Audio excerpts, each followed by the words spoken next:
Good afternoon student, आशा करता हूँ आप सब ठीक होंगे। आज हम क्लास 12 केमिस्ट्री का सॉल्यूशन चैप्टर के अपने आगे के टॉपिक को पढ़ेंगे। पिछली क्लास में हमने राउल्ट का नियम पढ़ा था, राउल्ट के नियम के बारे में पढ़ा था। उससे पहले हमने विलियन के बारे में पढ़ा था। आज हम उसी को आगे बढ़ाते हुए अपने कुछ अन्य टॉपिकों पे ध्यान देंगे। तो हम अपनी आज की क्लास को शुरू करते हैं, जिसमें आज हम पढ़ेंगे आदर्श एवं अनादर्श विलयन। पहला हम ये पढ़ेंगे, दूसरा हम पढ़ेंगे स्थिर क्वथनांकी मिश्रण, और तीसरा पढ़ेंगे राउल्ट के नियम की सीमाएं, और चौथा पढ़ेंगे अणुसंख्य गुणधर्म। अणुसंख्य गुणधर्म आज हम इन 4 टॉपिकों को पूरा करने की कोशिश करेंगे। तो हम अपना आज का टॉपिक शुरू करते हैं, जहाँ पे हमारा जो पहला टॉपिक है वो है आदर्श एवं अनादर्श विलयन। अर्थात आदर्श और अनादर्श विलयन किसे कहते हैं या कैसे होते हैं, इसके बारे में हम जानेंगे। तो हम इसको इस प्रकार से जान सकते हैं कि हम दोनों में अंतर डिफरेंस ले ले।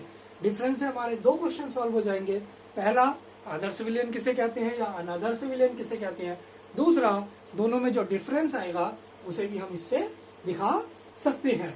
तो हम बताते हैं, जैसे हम आदर्श विलयन की बात करें तो आदर्श विलयन होता है ये सभी ताप तथा दाब पर, मतलब हम किसी भी टेम्परेचर या प्रेशर की बात करें उस पर राउल्ट के नियम का पालन करता है। अर्थात आदर्श विलयन सभी ताप तथा दाब पर राउल्ट के नियम का पालन करता है। जबकि अनादर्श विलयन की बात करते हैं तो ये किसी भी, मतलब प्रत्येक ताप और प्रत्येक दाब पर क्या करता है, राउल्ट के नियम का पालन नहीं करता है, किंतु ये हमेशा पॉजिटिव या निगेटिव सॉल्यूशन को देता है।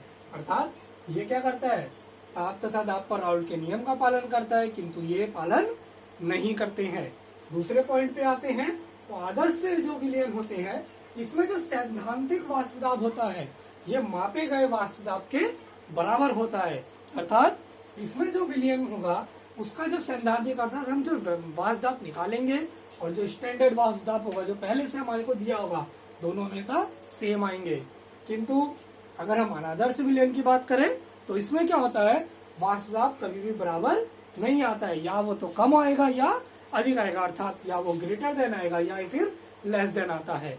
तीसरे पॉइंट की बात करते हैं तो अगर हम आदर्श विलयन की बात करें तो इसमें जो विलयन का आयतन परिवर्तन होता है, विलयन में जो आयतन परिवर्तन होता है वो क्या होता है, शून्य होता है। अर्थात उसके आयतन में कोई भी परिवर्तन नहीं होता है। अनादर्श विलयन में जो हमारा जो वॉल्यूम परिवर्तन होता है वो शून्य नहीं होता है, अर्थात वो या तो बढ़ जाता है या घट जाता है। ये विलयन पर डिपेंड करता है। नेक्स्ट अगर हम बात करें तो इसमें हमारा आता है नेक्स्ट एंथैल्पी परिवर्तन। तो इसमें भी आदर्श विलयन में जो एंथैल्पी परिवर्तन होता है ये भी 0 होता है, अर्थात इसकी एंथैल्पी आयतन में कोई भी परिवर्तन नहीं होता है। और अगर हम अनादर्श विलयन की बात करें तो इसमें एंथैल्पी परिवर्तन 0 नहीं होता है, या तो वो ग्रेटर आएगा या फिर लेस देन आता है, अर्थात या वो बढ़ जाता है या घट जाता है, अर्थात पॉजिटिव में आएगा या निगेटिव में आएगा।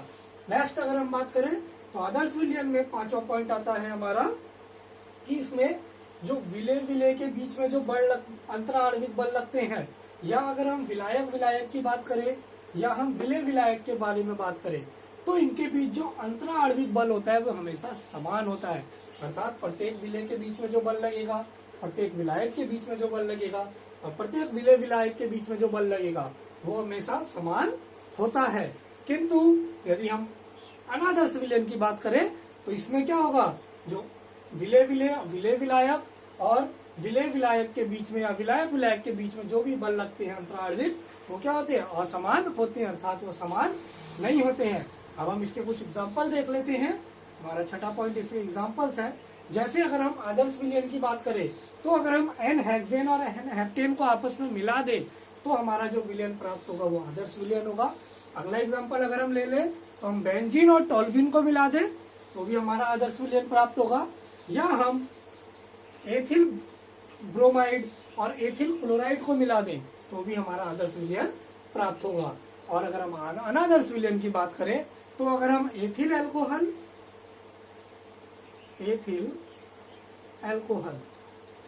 और जल को आपस में मिला दे तो हमारा अनादर्श विलयन प्राप्त होता है।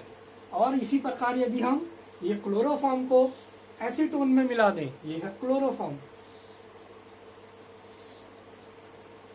इसको अगर हम एसीटोन में मिला दें तो भी हमें जो विलयन प्राप्त होगा वो अनादर्श विलयन प्राप्त होगा। तो आदर्श और अनादर्श विलयन में हमने अभी कुछ डिफरेंस पढ़े, हमने इनके बारे में पढ़ा। अब हमारा आज का जो नेक्स्ट टॉपिक है वो है स्थिर क्वाथी मिश्रण, अर्थात स्थिर क्वाथी मिश्रण क्या होता है। तो अगर हम इसकी बात करते हैं तो स्थिर क्वाथी मतलब क्वथनांक के बारे में आएगा। तो हम इसकी बात करें कि वह मिश्रण, ये इस प्रकार का मिश्रण होता है कि वह मिश्रण जिसमें द्रव व वाष्प अवस्था में संगठन समान होता है।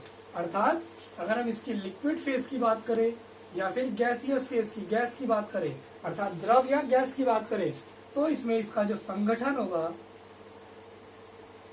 वो समान होता है। पहली चीज आती है कि इसमें क्या होता है, संगठन समान होता है, तथा यह एक निश्चित ताप पर उबलते हैं। अर्थात ये कांस्टेंट टेम्परेचर पर क्या होते हैं, हमारे किसी भी कांस्टेंट टेम्परेचर पर क्या होते हैं, ये उबलते हैं। ये क्या करते हैं, एक निश्चित कांस्टेंट टेम्परेचर पर उबलते हैं। ऐसे मिश्रण का अगर हम बात करें तो प्रभावी आसवन विधि से हम इसके अलग नहीं कर सकते हैं। आसवन विधि हमने पढ़ा था, हम गर्म कर सकते हैं तो हम उससे विलयन को अलग अलग भागों में तोड़ सकते हैं। किंतु यदि हम स्थिर क्वाथी मिश्रण की बात करें तो पहले हम बोलते हैं स्थिर क्वाथी मिश्रण क्या होते हैं। तो स्थिर क्वाथी मिश्रण वह मिश्रण होते हैं जिसमें द्रव और गैस दोनों अवस्था में संगठन समान होता है। दूसरा पॉइंट, ये एक निश्चित ताप पर उबलते हैं। पहला पॉइंट कहलाता है कि लिक्विड और गैस दोनों में इसका संगठन समान होता है और ये एक कांस्टेंट टेम्परेचर पर उबलते हैं। तो इस प्रकार के मिश्रण को हम क्या बोलते हैं, स्थिर क्वाथी मिश्रण कहते हैं। और इस प्रकार के मिश्रण को हम प्रभावी आसवन विधि द्वारा अलग नहीं कर सकते हैं। अर्थात प्रभावी आसवन विधि से हम इसको कभी भी अलग नहीं कर सकते हैं। अब हमारा अगला आता है स्थिर क्वाथी मिश्रण के प्रकार, अर्थात स्थिर क्वाथी मिश्रण कितने प्रकार के होते हैं। तो अगर हम इनकी बात करें तो ये दो प्रकार के होते हैं।